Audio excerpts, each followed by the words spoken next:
All right, all right. This is gonna be one of my favorite shows I think we've had in a long time. I normally sometimes will bring the guests on like a couple minutes in, but I couldn't do it. I'm too excited to have Gus here. So today is Susan's substituting for Sasha, which is on the road. I just talked to him. He had a blowout on his trailer driving through Arizona. So I would say that was a good excuse. Sitting in 115, changing a tire is not anywhere that I'd want to be. So I'm sure he wishes he was here. No. Susan, thank you for coming on and substituting for him. I know you're normally in the background, so having you in the background and up on the front is going to be difficult for you, but we appreciate it. Of course. Without I'm further excited to be ado, here today. Gus, Gus Hernandez, what's going on, man? Oh, nothing much. I'm just here in the office getting some work done. Busy, You're busy, you're right? a busy man. I see you everywhere doing 1,000 different things. Yeah, that's my problem. I like doing everything. Yeah, I Yeah, think the last time I think I ran into you at Fence Tech, yes, sir. briefly on there. I think we typically run into each other at Fence Tech almost every time. Yeah, it's not So hard to you're, beat you. yeah, You're the yeah. only So one you're always, with a cowboy yeah. hat. So we spot each other typically from around. yes, sir. But for anybody that doesn't know who you are, and I think a lot of people do, I mean, the fence industry is big, but it's small too. It's like I tell everybody, we're 1 degree apart. I mean, I guarantee you, everybody we know, we're probably 1 degree away from them knowing somebody we know, right? Right. So you're with Fence Pros of Texas. Yes, sir. You founded that back in 2015, I believe. Yes, sir. So 10 years of it, man. What were you thinking? Man, I was in my early 20s. I think I was like 22 when I started fencing, and I just kind of always had that drive, to want more and just be different, right? I think that's the biggest thing. And I actually started in 2015 was like it was called Top Quality Fencing. It was a partnership with somebody else, Yeah. and in that 2020 it was when I launched Fence Pros of Texas. But it was a transition of rebranding is what I called it, right? But obviously I rebranded multiple times within those years and integrated things into the business and slowly just got better, right? Learned about business and branding. Brand awareness is Yeah. a big thing obviously for me. So Yeah, you learned quite a bit. So you started in your 20s about 10 years ago. So doing the math, you were born back in the 1900s, but it wasn't it wasn't. So 90s, right? I would assume correct. Yes, sir. Yes, 90s. sir. So yeah, you kind of missed the 80s, which we a lot of us want to say we wish we could get back. But For sure. so what drove you to fencing? I mean, now you're a name in the fence industry. You're not just you're not just the owner of Fence Pros. You're actually you have a name and a reputation, and you go far beyond just your normal San Antonio, right? Isn't it San Antonio? Yes, sir. Yes, sir. Yeah. Based out San Antonio. I think just overall was I never really I was never good with working with people, right? Like I was always I was young, but I would always end up in a leader position wherever I worked. Yeah. Even even though the people, especially in blue collar, right, a lot of people are going to be a lot older than you, twice your age, and Yep. so they might have somewhat animosity against you as far as having a leader that's a lot younger than them. So Yeah. I would just have a lot of my differences, right? Or they would, and just have disagreements, and that would occur in the construction side. And I was Yep. kind of I mean, I wasn't as patient as I am now, right? I was a little bit short fused, and had to navigate those things. But that's what I started on my own. I just felt like. I was working in the oil field, for about 3.5 years, and we got laid off. I was doing electrical, and that's actually what helped me, where I was able to use my brain, figure out that I was actually pretty knowledgeable on a lot of things. As a high school dropout, I never paid attention in school, but anytime I actually hyper focused on something, I did really good, right? So when I got into the fence industry, I was on unemployment, making like $500, and then I was making $100 a day, as a laborer, and I was running a truck, pulling a trailer, and I was like, man, I can't survive off of this, and so that's how it all just one thing led to another. Yeah. That's Looking amazing. back, So you were a high school dropout? Yeah, dropped out 11th grade. wow. So Well, looking how did back, that shape you into who you became today? Sorry, Brian. I got nice. Yeah, excited. we're both I curious think about. Yeah, it yeah. matters. Yeah, so that's why I like my license plate. It says no degree, right? So I think it's it was hard. That's what I always tell people. Like it was, there was a lot of challenges, throughout my years of working construction and really not having an education. What doesn't mean I was dumb, but I was more like I wasn't book smart, right? So anytime I tried to get into a certain position, they're like, "Well, you are not, educated enough to work in this position." So I was always, kind of just being pushed away, and it would hurt, and that's where I got that desire and that drive of like, I'm going to prove a lot of people wrong, and I'm going to prove myself wrong. And for people that maybe don't have an education or didn't take it as serious as I did, there's ways around it, and there's ways to educate yourself on your own ways to exceed in life and be very successful. No, I love that. Pull yourself up from your bootstraps mentality. Yes, I mean, Brian, you have kind of the same story, right? Yeah. I mean, we're pretty similar in that, and it was the same kind of scenario. I mean, you have the street smarts and you have the common sense, and you've got the ability to do things, except sometimes you're missing that piece of paper. And even my kids, when I'm talking to the kids, and I'm like, getting them to go to college and school and stuff like that, and they're like, yeah, but Dad, you made it. Look how well you did, and look, you got this guy. Well, yeah, don't get me wrong, you can do it. And you can make good money, but you're going to have to work twice as hard to do it.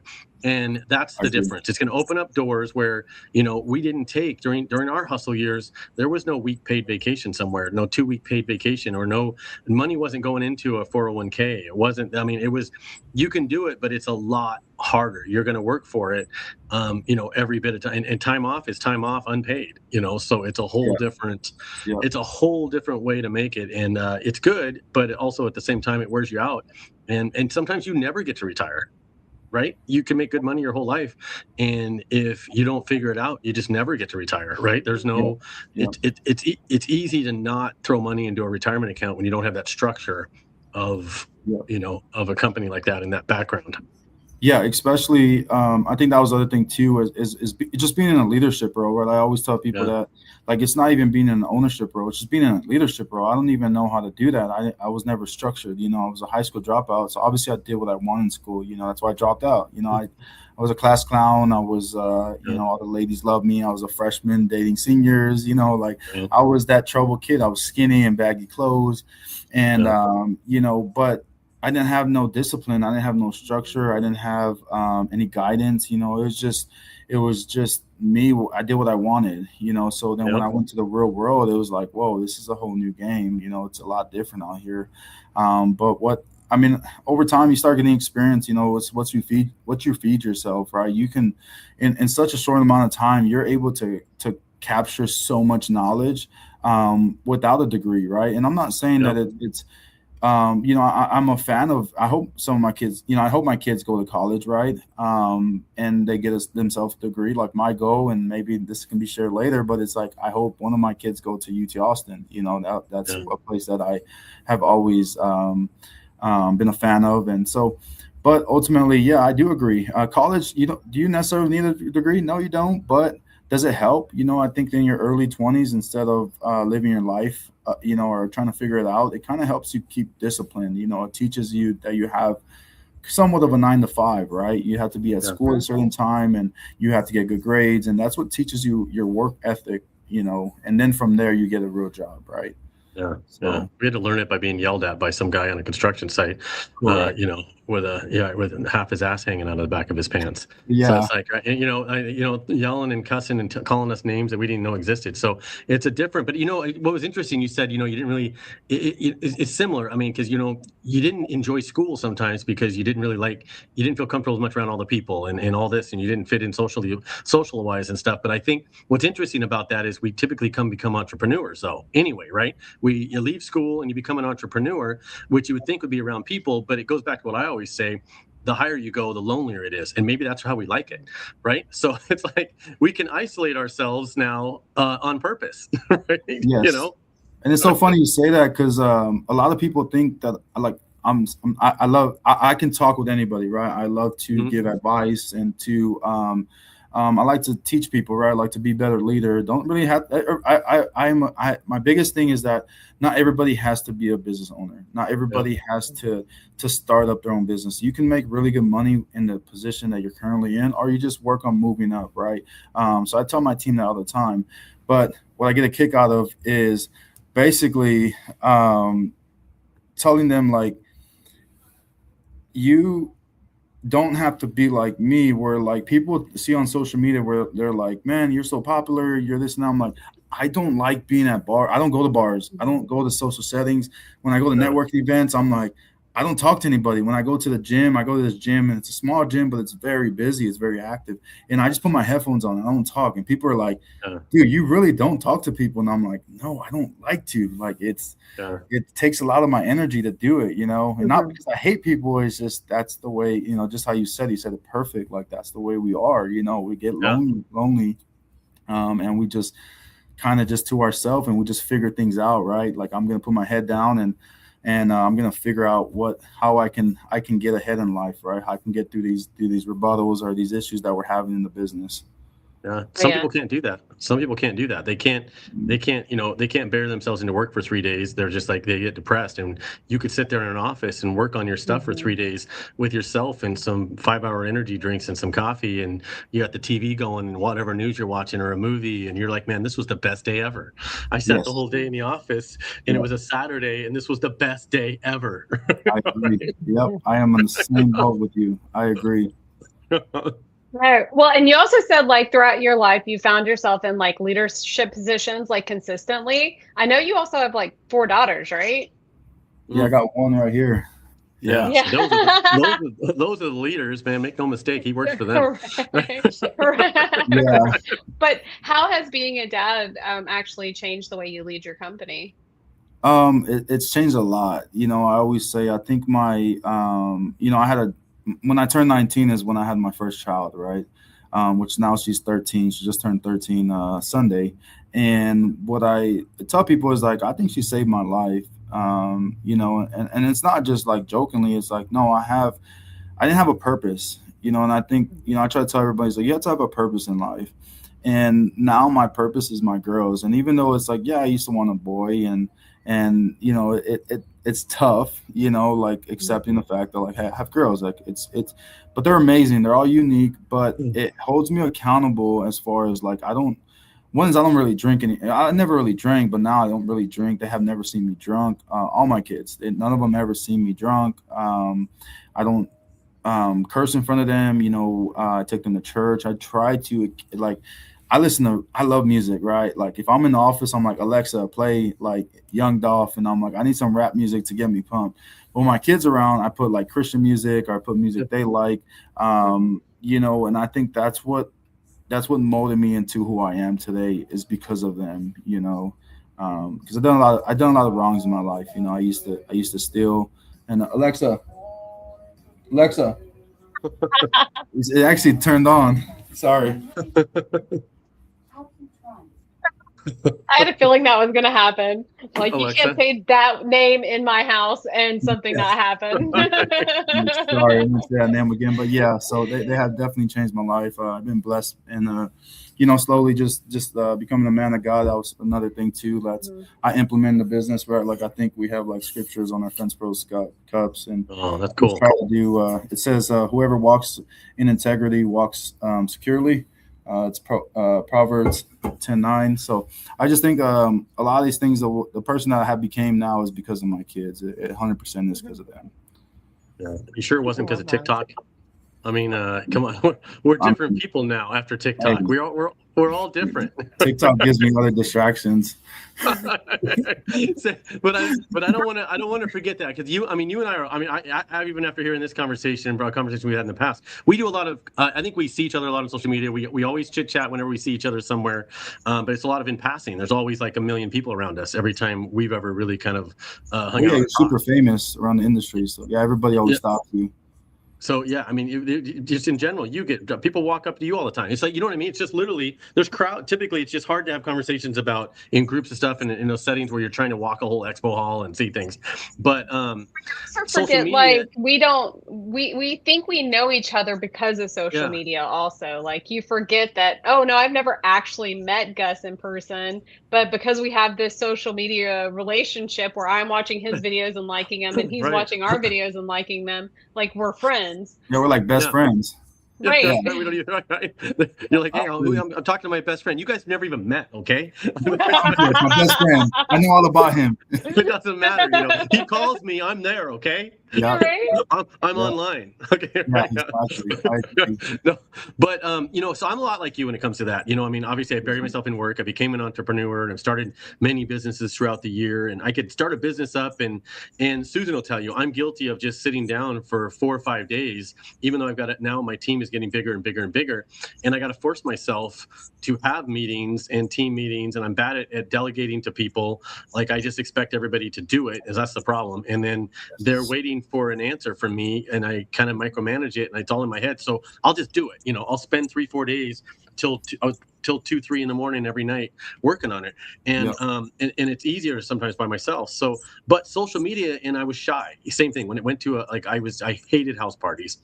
Hated it, dude. I mean, I would rather go meet you at, you know, if I'm going to meet up with somebody, I'd go meet up at a restaurant and have dinner or something and have a waiter, I hated going to house parties, hated sit down dinners, social events, things like that. But I think what changed a lot of this was, for me, was these podcasts, social media, starting the Fence Show. And I realized that the lives, man, these lives change everything because you just have to go. And if you make a mistake, it's just how you normally talk, right? Yep. Yeah. I think it's just also, I think on social media is being just being you, right? Yeah. I'm a big believer. I am like that, right? I'm just me. You know, I post the goods and the bads, and I think that's one thing about Brian that I always kind of I always praise you on, right? For a long time, like you're always just you.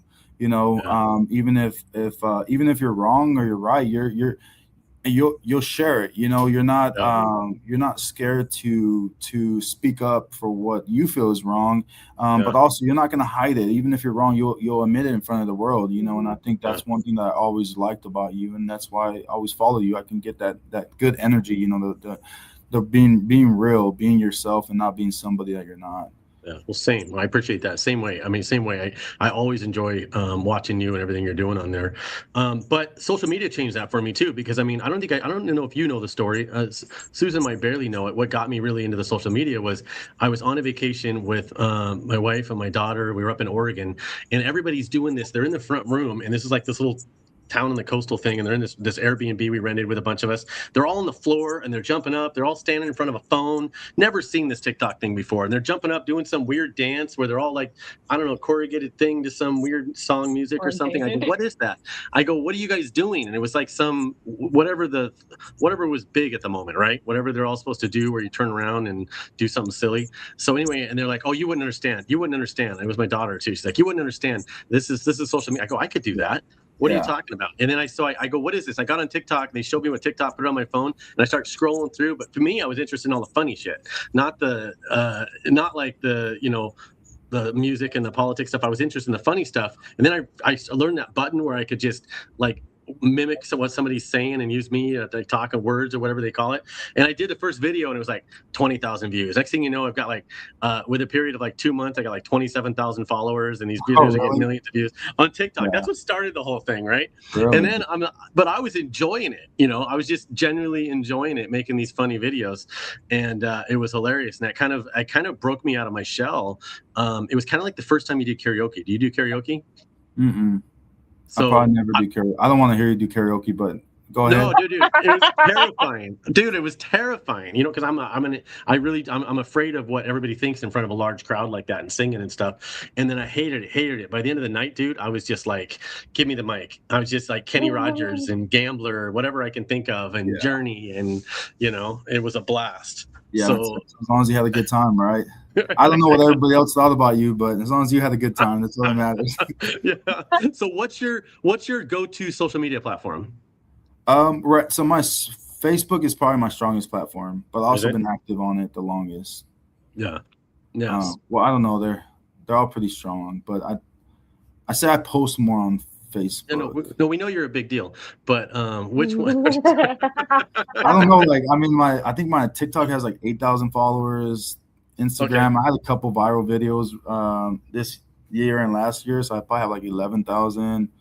But I think if we're talking about social media, I think it depends on your target, right? Your target crowd, and I think that TikTok's gonna be all across the board, but I think that Facebook is gonna be more powerful for our industry over Instagram. But I mean, everybody's followers are different, but for for what I have, the traction I have received, it's definitely been more like Facebook that has helped me out. I have this famous saying that I went 0 to 1 million in revenue just off of social media, and it was just Facebook. Was it? Yeah. And I agree. I mean, that's where I spend most of my time. I don't know why. You know what? And Susan, you're on Facebook mainly with all of us on there. And I think that us fencers, we're always one social media platform behind. And I tell people this all the time. I'm like, when everybody went to, when all the actual professional business stuff and it was like big deal went to Facebook, we were all still on MySpace. And then, and then all of a sudden everybody went to LinkedIn. So we went to Facebook. So I have this theory that as soon as everybody leaves LinkedIn, that's where we're going to go. No, I believe it. But see, now I got really big on LinkedIn in the beginning because I was in B2B sales. So for me, there was more power and value in that platform because I didn't want to travel as much. So I was like, okay, well, I'm going to invest a little extra time into the whole LinkedIn game. And that one really grew. But like now it's like, it's so serious. I feel weird posting a video of my kid doing an advertisement for the fence show on LinkedIn. So I stick to the mostly just Facebook and Instagram, and even Instagram sparingly. Yeah, I think it's all so I try to utilize the platforms in different ways. I think each platform is unique. I think Facebook, you can just do like a broad video. Obviously, everybody likes the clips, right? But I think Instagram is more going to be clips, or you got to target. So what I'm a big believer on is you got to target all crowds, right? So it's kind of like going to church, right? I go to two different churches, which is one is Pearl Street and CBC. I actually just started going to Pearl Street, but what it is, the pastor, those two pastors are really good, but they speak, because they're older, but they speak on his generation and then my generation and the younger generation. So they kind of capture all that in a service. So I kind of do the same thing, right? Because I see it as a business. And so whenever I see people doing that, I'm like, I gotta capture all the audience in order to get good exposure, right? Because I'm pretty I would say I'm like locally famous. Anywhere I go, people are like, "Hey, you're the fence guy. Hey, you're the fence guy. I see your videos." Or they stop my guys and they're like, "Hey, we see those videos." So it works. It works. I think I agree. It's like what Susan was saying too. On Facebook, I can post a picture of like me in a Darth Vader outfit, like playing the circle game or something, right? You know what I mean? And no problem. You don't feel awkward or nothing at all. Place the stupid stuff, and then on LinkedIn, it's like I would never post that same. And I don't know why, because it's not like there's some rule against me posting that same picture, but you just don't do it because it's like that's where the president of Home Depot is, and that's where you know what I mean? Yeah, no, I agree. Yeah, 100%. It's just different platforms, which is, you said it perfect, right? You can't post that kind of picture on there. Nothing wrong with it, just you wouldn't post it. Right. But speaking of being like kind of sorry. Well, there you are. No, you broke up a little bit. I think you froze. Did I? I was going to say he's a celebrity in his area, right? But I know recently he had a free leadership course in San Antonio called Beyond the Trade, right? Yeah. Mm-hmm. You and I spoke just before the event, like the day of the event. How did it go? It was good. It was about 40 people. 40? Yeah. So it wasn't, wow. Just for posting on some platforms. It was cool. It was a free event. I think for me, it was a lot of people message me on social media. They're like, "Hey, can you help me with this?" And honestly, I would, it's not feeling bad, but it's just people would be like, "Hey, can I just pick your brain and take you out for lunch?" And I'm like, man, my lunch, if I do take one, I don't want to have my brain picked. And the people that do pick my brain all day long is the people that make me money, which is the guys that work in my company, or the girls that work in this company. It's like, and I'm not trying to be rude. I was like, I can't do it. I don't have time. I don't have the energy. And I was like, if I go have a lunch with someone or just by myself, I'm either working or I'm not working. Right. It's like, so I'm not going to work for someone. So I was like, hey, you know what? Let me come out with an event that is free and try to get back to community, right? And I think that's what it is. I think sometimes it's not all about money. It's just about doing the right thing and motivating or helping people, because it's kind of like what and I don't mean to get all like biblical, right? But it's like how they say, like, you never know that you talk to someone about God, or you give them a Bible, or you open the Bible with them. They might have never opened the Bible ever in their life if it wasn't for you. And I think it's the same thing. Like, someone might have never became a leader if it wasn't for my advice that I gave them, or maybe they wouldn't have became a better person if it wasn't for that advice. So that's why I did it. I just trying to help people be better, find out their true identity, and make sure they can capture what they're capable of doing. Yeah. I love that. Any kind of, I'm big on that. Anytime you can put together something and share some information, and sometimes people are like, well, what are you going to teach? I'm like, you don't understand. Sometimes it's not even anything that valuable. It's not something they haven't heard before. It's just you said it again. And it came from it, and how somebody says this, two different people saying the same thing resonates different with different people. So you may not even, it came up. It's not like you had some secret formula that you've never shared with the public before. This is probably stuff they could go back and watch on almost all your videos. Anything that I say, you could watch on a video somewhere that I did already. Yes. So to have me speak would be the same as going back and watching my videos, but it means something. So you putting together something like that might have changed, it most likely did. Somebody went and it changed the direction of somebody's business, most likely, which is really cool. And I'm sure it was some insightful stuff, but like you said, it's just hearing something again, and it's amazing. Yeah, I actually had a friend of mine that went, and they're millionaires. They have a very successful business. They have a couple, like 3 exotic cars, and they went there, and before they left, they're like, we needed to be here. Like, we're about to restructure this whole business starting tomorrow, because everything you said about the issues we're having and the reason why is so true. And we have just been letting it slide. So it's sometimes it's just, they know, but it's like, no, we need to change this right now, right? Like, we have operation failures, we have sales failures, whatever the case is, right? We have people taking advantage of us on payroll, and a lot of people got comfortable. So sometimes it's just like you said, Brian, we're not saying anything special. We're just saying what needs to happen, what we struggle with on a daily basis, and we have to remind ourselves, right? And we see videos of people saying the same thing. Yeah. And sometimes I give advice of things I wish I was doing. I'm like, I don't even do this, but this is what you should do. Yes. And I wish I had the guts to implement it at my own company. Yes. So I'm going to tell you. And they're like, and then there's people that go out and do what I wish I was doing, and they're successful at it. Yes. Yep. Yes. That is me. I am a living testimony of that. I 100% agree. I could coach somebody's business, and by no means would I ever run my business that good. It's like, like, I can build someone else's business better than mine. This is what we're saying. Yeah, no problem. I 100% agree. Yep, I 100% agree. So what was this on, though? I mean, was it mainly, from what I was getting out of it, was leadership, branding, team culture, social media. So it wasn't like know your numbers kind of thing. It was more of like the front end kind of stuff and getting to know your team.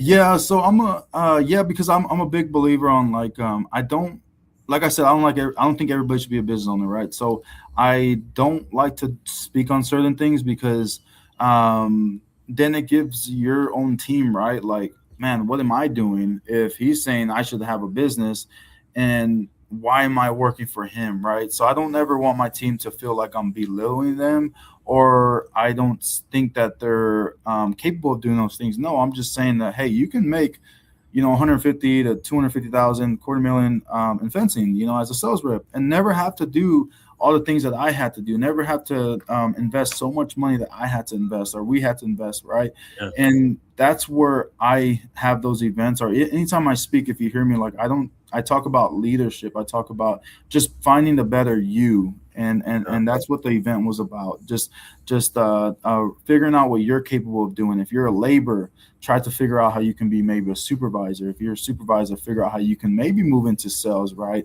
If you're in sales, figure out how maybe you can work right hand with the owner and see like, hey, can I start another location? What can I do where it's like you already established the name and you already invested so much money into this brand that maybe I can go branch off somewhere else and I won't even take any money. I just want you to teach me and I'll go under your name and you just give me somewhat of a portion of the business or whatever the case is, right? However you want to implement it.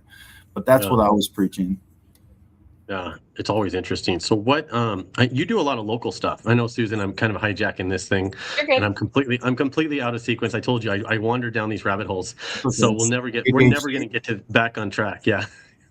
You have ADHD? I do. I'm horrible. So I'm like, I have this one question, like it's something I want to ask, and that's all I'm focused on. It's like my brain is just like, I'm like, how am I going to remember this question? How am I going to remember this question? And still listen to what they're saying, right? Yes. Right? I get you in the same way. You are really active locally, though, and I'm sure in some of this training you were mentioning about staying active with your local community and things like that. Why is being involved locally, do you think, is so important on your brand? Not necessarily your company, but why is it so important to your brand? As far as being involved to like local events and stuff, I just think that like what too is also on social media. I and this is kind of roughly on what you're asking, but I think I don't even do things for the business itself. I always tell people, like, if you're gonna build a platform on social media, I think that you should just, like, people want to know you, right? Like like nobody knows Las Vegas fence, everybody knows Brian, you know what I mean? Like, and you figure like he's built his platform on himself, not because of his business. If everybody in this industry, they don't know if right? But like, you really don't know much about your business, right? You only know about you and what you have been, what you have created in this industry in such a short amount of time, right? But, and that's the same thing for me. So what I do is I create just mainly, like I do, it's personal branding is what I would consider, right? That ties into the Fence Pros, but also it'll tie into what if later on I decide to start another company. What's gonna my brand is already, my personal brand is already built up, and people trust me as an individual, not as they trust my company, but they trust me as being the owner and president of the company. And now if I ever launch something else, they would support that business also, which would help, say for example, right, we do fences. Say if I was like, hey, I want to do outdoor pergolas and outdoor living, right? So then I started something else outside of Fence Pros. Well, now people would support that because of the brand that I have built. And then also I believe colors, right? Like, people are like, your colors are so bright. Like, I saw you from a mile away. I'm like, yeah, that's the point. Like, oh, why do you have this? I'm like, well, did you remember this? Like, yeah, the blue, orange, and the yellow. I'm like, okay, well, I did my job. So that's the whole thing of like brand awareness and how we kind of capture more customers. Yeah, that's interesting. I'm a big fan on that, getting involved locally too. And obviously I went national when I was doing all the association stuff. And I think of like your company name is almost like if you had Facebook, it allows you sometimes to put like an alias or a nickname. So you're right. You are the identity almost, but your nickname is your fence company almost, right? Your nickname becomes Las Vegas Fence. And sometimes your nickname changes. Maybe it's going to be some automatic gate company next, or right. You know what I mean? But you have to build your own identity up. And I think you can get lost in that if you're not careful and you just build up the brand of the company. I didn't even think about that till you just mentioned that. Yeah. But that's kind of a big deal. Susan, I'm hoping we pulled up one of our favorite quotes of Gus's out there. And I don't know if she went over this with you, what it is. You want to read that? So something I've heard you say on multiple occasions and seen on social media is, I'm not trying to beat my competitors. I'm trying to minimize their presence on social media. That's a bold statement, man. Right? Yeah, I just like throw sneak jabs at everybody. I throw jabs at that. So there's another company. I don't care. I'll call them out.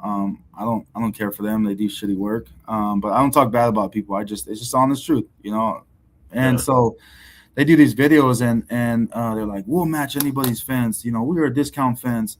So then that's what the company's called. And I went on social media. I'm like, hey, we don't discount fences. We just give you a quality installation and pretty much quality product and installation, right? And that's where I kind of like I do, and people know, like they know locally, they're like, I see what he's doing there, and it's not that. It's just yeah, like I'm just here I'm here for the long haul, right? And that's what I tell people. Like I'm not here. Whenever we go on customer sites, I'm like, look, my truck is wrapped and it's matching the same exact way my shirts look. When my guys come out here and install, they have the same shirts on. And entirely like, and when customers are like, well, we've been burned, I'm like, well, we have over 250 Google reviews. We have a matching website. All our brand matches. It's like, if you think that we're going to go anywhere and our plan was to shut down anytime soon, then we wouldn't invest so much money into this. Right. So that's a big thing on our end. Yeah, those are the best videos. If you can make a video and you can counter something somebody else did without actually mentioning their name or doing this, and if one or two words makes them think of that other guy or that other thing, then I believe, I'm a firm believer in that if somebody, I get this a lot. Somebody's like, hey, you're saying this and it's making people think this about me. And I'm like, look, man, I'm some guy that was making some TikTok videos a few years ago. You guys have been doing this, or whoever it is, your company, whatever's been around for 10, 20, 30 years, whatever it is. And if they're having this perception based off of something I'm doing, that's a perception you created. I mean, it had nothing to do with me. People didn't come up with it on their own, and maybe just me around highlights it. Right? But if I mention a couple words that are negative and they start thinking of you, that's on you, man. Yeah. Right. What was that saying? If the shoe fits, wear it. Yeah. Right. You need to change your perception on your own. I'm not going to change it for you.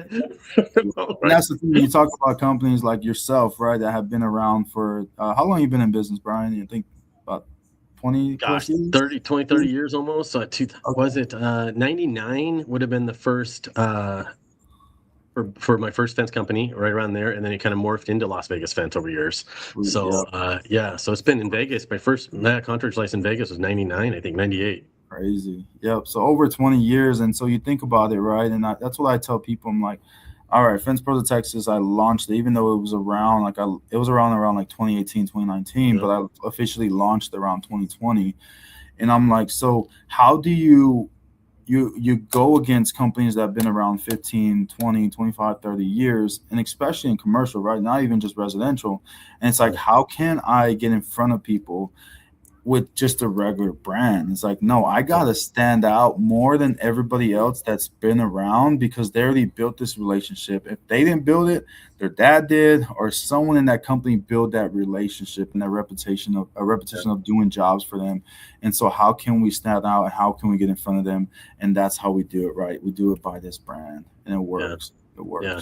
I've been trashing on you around the Las Vegas market for like 4 or 5 years, just in case you decided you want to go there. You know what I mean? So by the time you walk in, it's freaking hot down there. I'm not going. It's a freaking sauna.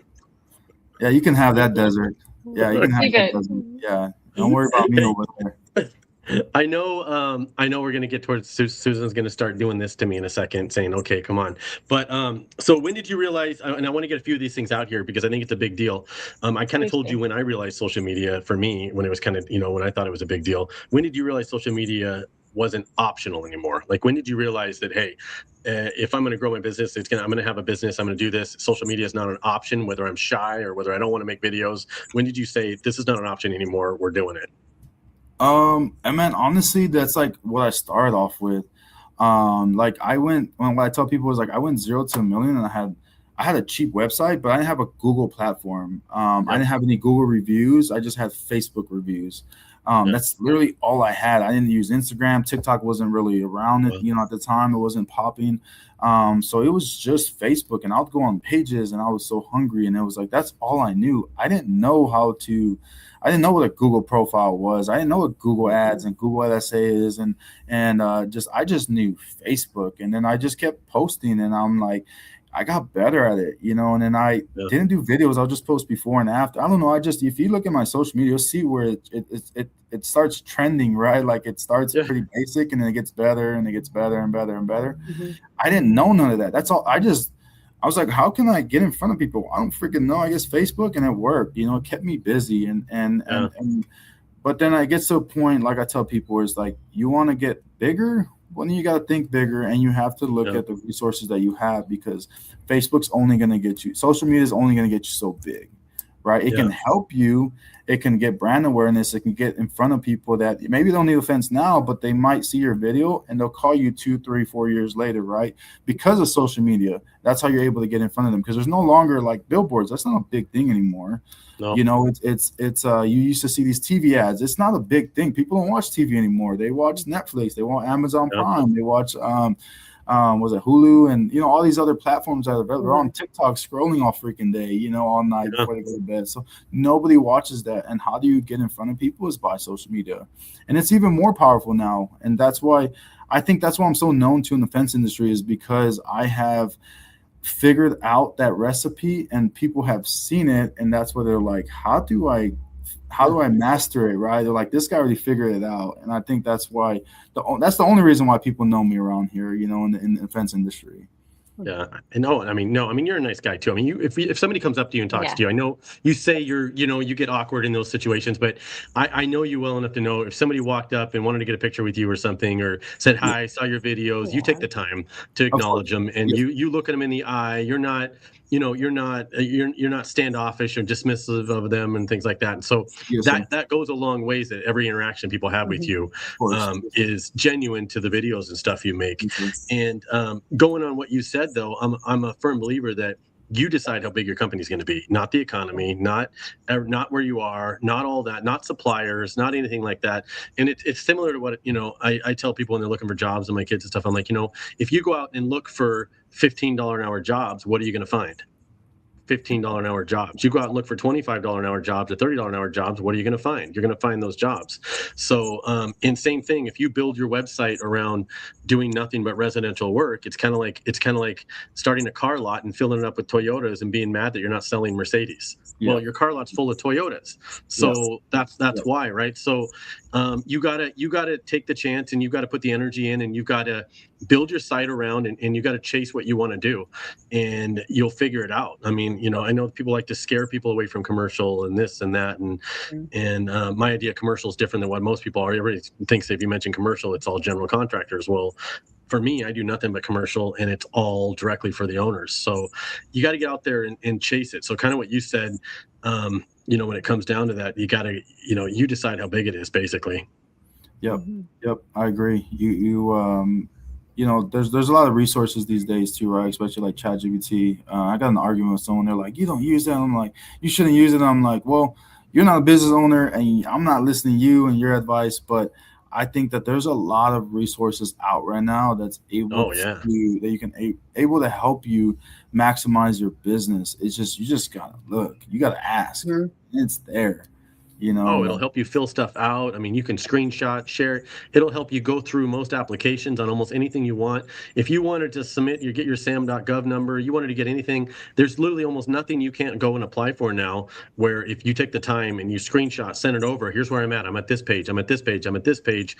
And it's not an attorney. I'm not telling anybody to go do that, by the way. If you mess up on something, that's on you guys. But it'll guide you through. And if you ask the right questions and you do this, it'll help you fill out these applications that maybe you couldn't fill out, or you couldn't have filled out 5 years ago, right? Correct. And the doors are wide open for everybody, whether you're one truck or 20, to chase anything you want. And there's resources, man. If you figure it out, find the right suppliers, they'll do pre-liens, they'll get you the materials, and you're just putting out the labor until you get paid. So, you decide. Yeah. Will any of the vendors at the fence show be those kind of vendors that help you do that? Oh, yeah. Yeah, I mean, if you walk up, I like it. Yeah, let's twist that over to the fence show. Listen to her. I don't know. You better get a ticket to Vegas and come on down. No, but right? No, but definitely, one thing about our show is that we really do cater to the small fence companies and going up into the large. So most of these suppliers and manufacturers that come in here, they have a lot of conversations with us, and if I had $1 every time I said, but you're gonna sell to everybody, right? And it's like, and yeah, you're gonna have people there to help sign up accounts, right? And I feel like, why am I having this conversation with people that are spending all this money for a booth? That, hey, can you bring people to sign up accounts while you're there? Yes. You're like, all you gotta do is, it's like that famous saying is like your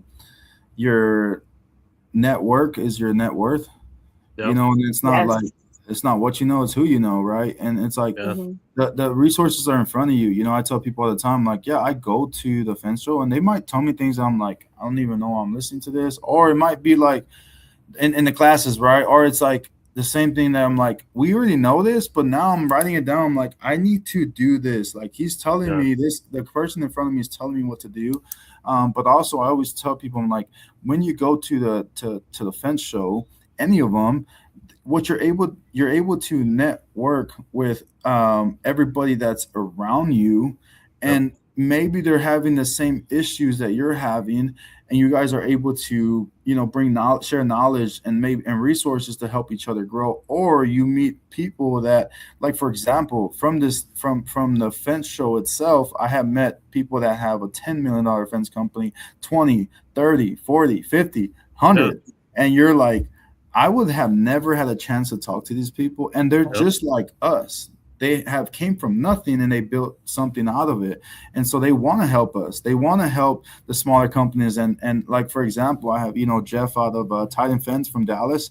He's one of my big mentors. You know, I mean, he's really large fence company. A lot of people know now, but I can text him and I'll be like, hey man, I'm having this issue, you know, and he'll send me a paragraph. He'll send me a paragraph. Yeah, he sent, and he's like this, and so you think about it, if you build a good relationship with people that are doing better than you, they will take the time out of their day, even though they're worth a lot of money or they're super successful, they will teach you. But it's like, you got to get in front of them. You're not just going to go on social media and be like, hey Jeff, can you help me on this? He's like, dude, I don't even know you.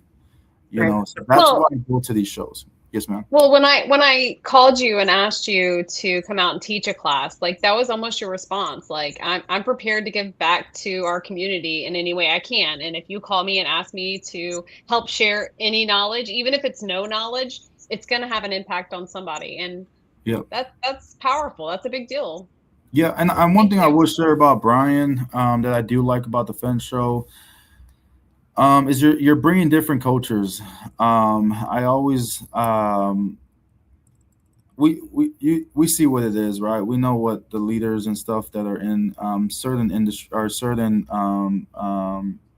I guess shows and leaders in the group, and I was always like, how, if you guys only have one race in here, how do you expect to have other cultures or other races come out? And listen, you know, it's like you gotta be a blended race or culture, right? And it's not about being racist; it's just about blending it, because people will feel a certain way. So, like now with me going out, I'm excited, and I hope that it brings awareness so that people start coming out. Maybe the Hispanic or the Latin community starts coming out more for that reason, right? I hope this can be the start of something great, because what's the workforce? What's the labor? Is the Hispanic and the Latin community, right? That's what we do. That's what we're good at. You know, it's physically working. It's in our blood. You know, it's in our DNA. So I'm hoping that we can do this and it can blow up to something greater, and bringing in all kinds of cultures, and by the time you know, it's so diverse in the fence show. Yeah, and that's something I see with Brian. That's why I married my wife Yadira. You saw her, you know, my wife. And I'm like, you know, since I married her, I haven't had to do any yard work. I don't have to mow the lawn anymore. I mean, it's nice, you know? Yeah. She probably even digs fence holes for you too. I love it. I think that's amazing. I agree. I think it's time to kind of bridge the gap. It's time to all come together, teach people, the next generation, the next set of business owners, share our knowledge, and just get better. It's not easy because it's really hard unless you have people that have been through that, people that have been in the field and they're in the industry and they've been held back a little bit to maybe just do smaller residential work because they didn't have what they thought was the access or the experience to bid commercial work or to do these kind of things. So you have to develop it in a way that they will have to sit down and, you know, and take the classes, and you can't just say, oh, we're doing a Spanish table or a Spanish. It just doesn't work. That's not. Doesn't. I mean, you're never going to get a bunch of people to come because you're willing. And then it looks like you're just trying to get numbers, and you know, and increase it. But then you go inside, and there really isn't anything different inside the expo hall. There's not any Spanish literature. There's not this. There's not training. And like if you go to our show, and a lot of people don't realize that sometimes the guy at the door, everybody that loaded all of our stuff in and out, and everybody that's working the floor and all this stuff, they're all fencers. They're all our employees, our welders, our shops, and maybe that's why it feels different. Is it's the same thing. We're over there going, hey, you know what, man? You can't smoke in here. Hey, you can't. Same thing we do in our trucks, right? Except we're telling them now in the expo hall. Right? Like, hey, this is different. True. Yeah, but I agree. I see the way you operate, and I think it's great. I think even just bringing, it's not like I'm going in and like, hey, I'm Mexican, no, or Hispanic. Like, no, it's not like that. It's just saying, hey, Gus is coming up to speak, and if you guys want to see someone speak on behalf, not on behalf, but from the Latin culture and how he was able to transition from being physical labor to now being in the leadership role that I'm in, right? And I think it's nice to have somebody like even what I learned was like a lot of times, even we do our gate operator classes and stuff, like if you go to our walls, we have like the literature, like the how to hook up a radio control. We have it in English and we have it in Spanish, even though we teach the class in English. And that was because a lot of the people that came, they could speak real well, but they read better in Spanish. So we're like, okay, while we're explaining it, they're reading the Spanish part. So I guess you got to learn on, you can't just, if you just teach it in Spanish, they don't really necessarily want you just to teach the whole thing in Spanish. So like we understand, like the Mexican, community or the Latin, they understand, right? They're like, no, we get it. We just want you to at least try to do something that can help us, read or because I mean, a lot of these guys can't even read. That's the problem too. But they can understand. They can't read it, but as long as you're speaking, they can understand it. As long as they feel like you guys are trying, then that just makes you feel. It makes these guys feel more at peace, right? Because like at least they're trying. Trying to be diverse and trying to. It's hard. It's hard. Yeah, it's hard. I mean, and that's why. I mean, we appreciate what we're doing. We appreciate the acknowledgement that we're trying to. And every year we try something different, and some stuff works, and some stuff doesn't work. And I guess we're just not afraid to throw it at the wall. And if it doesn't, we'll throw something at it. If it doesn't work, we just don't do it again. It's like, and we don't even like, we're not making an announcement. Hey, you know what? We're making a complete shift because we're just not going to do it again. Okay, nobody's showing up for that class, so the class doesn't exist anymore.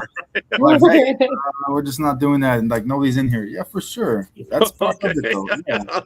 Oh man, you were boring. I don't know. We'll try someone else next year. You thought you were gonna do good, but this shit sucked. But anyways, I get it.